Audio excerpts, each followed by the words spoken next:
ആഷ്മി താജ് ഇബ്രാഹിം കൂടി അല്പസമയത്തിനകം നമുക്കൊപ്പം ചേരും. പുതിയൊരു മന്ത്രിസഭ അധികാരത്തിൽ വരാൻ പോകുന്ന അല്പസമയത്തിനകം ലോക് ഭവനിലേക്ക് പോയി സർക്കാർ രൂപീകരിക്കാനുള്ള അവകാശവാദം വി.ഡി. സതീശൻ നേതൃത്വത്തിലുള്ള സംഘം ഉന്നയിക്കും. ഈ അവസരത്തിൽ ദിലീപ് കുമാർ, നമുക്ക് മറ്റെന്ത് കാര്യമാണ് പ്രിയപ്പെട്ട പ്രേക്ഷകരുമായി പങ്കുവയ്ക്കാനുള്ളത്? SKN അല്പസമയത്തിനകം, അതായത് 7:30 ഗവർണറെ കാണുകയാണ്. ഗവർണർ രാജേന്ദ്ര വിശ്വനാഥ് അർലേക്കറെ കണ്ട് UDF മന്ത്രിസഭ രൂപീകരണത്തിനുള്ള അവകാശവാദം നിയമസഭാ കക്ഷി നേതാവെന്ന നിലയിൽ വി.ഡി. സതീശൻ ഗവർണറെ കണ്ട് ഉന്നയിക്കും. അതിനുശേഷമായിരിക്കും സത്യപ്രതിജ്ഞ സംബന്ധിച്ച്. തിങ്കളാഴ്ച സത്യപ്രതിജ്ഞ ചെയ്യാനാണ് ഇപ്പോൾ ധാരണയായിട്ടുള്ളത്. തിരുവനന്തപുരത്ത് നമ്മുടെ തിരുവനന്തപുരത്തെ സെക്രട്ടേറിയറ്റിന് സമീപമുള്ള സെൻട്രൽ സ്റ്റേഡിയത്തിൽ വെച്ചായിരിക്കും ഈ സത്യപ്രതിജ്ഞ. സംസ്ഥാനത്തിന്റെ വിവിധ ഭാഗങ്ങളിൽ നിന്ന് UDF പ്രവർത്തകർ എത്തുന്നതിന് വേണ്ടി, അവർക്ക് ഈ സത്യപ്രതിജ്ഞാ ചടങ്ങ് നേരിട്ട് വീക്ഷിക്കുന്നതിന് വേണ്ടി കൂടിയാകണം ഈ സെൻട്രൽ സ്റ്റേഡിയത്തിൽ തന്നെ സത്യപ്രതിജ്ഞ നിശ്ചയിച്ചിട്ടുള്ളത്. അത് മാത്രമല്ല, SKN എനിക്ക് തോന്നുന്നു ഇപ്പോൾ ആദ്യം ലഭ്യമാകുന്ന വിവരമനുസരിച്ച് മുഖ്യമന്ത്രിയും ഘടകകക്ഷികളിലെ മന്ത്രിമാരുമായിരിക്കും അന്ന് തിങ്കളാഴ്ച സത്യപ്രതിജ്ഞ ചെയ്യുക എന്നതാണ്. കോൺഗ്രസിന്റെ മന്ത്രിമാരെ പിന്നീട് അത് തീരുമാനിച്ച് സത്യപ്രതിജ്ഞ അവരുടെ പിന്നീടാകാം എന്ന നിലയിലേക്കാണ് ഇപ്പോൾ ഒരു പ്രാഥമിക ധാരണയായിട്ടുള്ളത്. നമ്മളിപ്പോൾ കാണുന്ന ദൃശ്യങ്ങൾ അത് നിയമസഭാ കക്ഷി യോഗം കഴിഞ്ഞ് നിയമസഭാ മന്ദിരത്തിൽ നിന്നുള്ള ദൃശ്യങ്ങളാണ്. നിയമസഭാ മന്ദിരത്തിൽ നിന്നിതാ പുറത്തേക്ക് വരികയാണ് നേതാക്കൾ.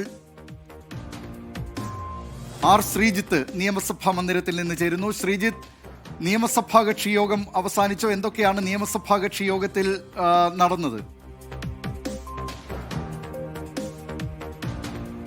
ദിലീപ്, നിയമസഭാ കക്ഷി യോഗം സമാപിച്ചു. അല്പസമയത്തിനകം നിയുക്ത മുഖ്യമന്ത്രി വി.ഡി. സതീശൻ ഗവർണറെ കാണാനായി ലോക് ഭവനിലേക്ക് പോകും. നിയമസഭാ കക്ഷി യോഗത്തിൽ KPCC അധ്യക്ഷൻ സണ്ണി ജോസഫാണ് നിയമസഭാ കക്ഷി നേതാവായി വി.ഡി. സതീശനെ പേര് നിർദ്ദേശിച്ചുകൊണ്ടുള്ള പ്രമേയം അവതരിപ്പിച്ചത്. തിരുവഞ്ചൂർ രാധാകൃഷ്ണനാണ് പിന്താങ്ങിയത്. അങ്ങനെ ഐക്യകണ്ഠേനയാണ് നിയമസഭാ കക്ഷി നേതാവായി വി.ഡി. സതീശനെ തെരഞ്ഞെടുത്തത്. അതിനുശേഷം കേരളത്തിന്റെ ചുമതലയുള്ള സംഘടനാ ജനറൽ സെക്രട്ടറി ദീപാദാസ് മുൻഷിയും നിയുക്ത മുഖ്യമന്ത്രി വി.ഡി. സതീശനും പുതിയ ജയിച്ചു വന്ന എല്ലാ MLA-മാരെയും അഭിസംബോധന ചെയ്ത് സംസാരിച്ചു. അടുത്ത തെരഞ്ഞെടുപ്പ് ലക്ഷ്യം വെച്ചുള്ള രാഷ്ട്രീയമായ ഒരുക്കങ്ങൾ ഇപ്പോൾ തന്നെ തുടങ്ങണമെന്ന ആഹ്വാനമാണ് നിയുക്ത മുഖ്യമന്ത്രി വി.ഡി. സതീശൻ MLA-മാരോട് നടത്തിയിരിക്കുന്നത്.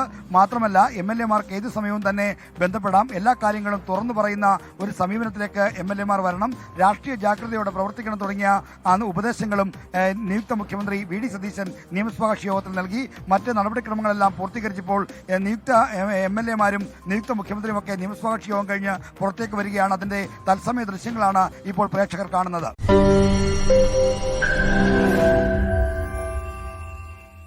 ലോകത്തെവിടെയായാലും ഏത് സമയത്തും 24 വാർത്തകളും ഓഗ്മെന്റഡ് റിയാലിറ്റി പാക്കേജുകളും എക്സ്പ്ലെയിനറുകളും വിശദമായി കാണാൻ ഞങ്ങളുടെ YouTube ചാനൽ നിങ്ങൾക്ക് സബ്സ്ക്രൈബ് ചെയ്യാം.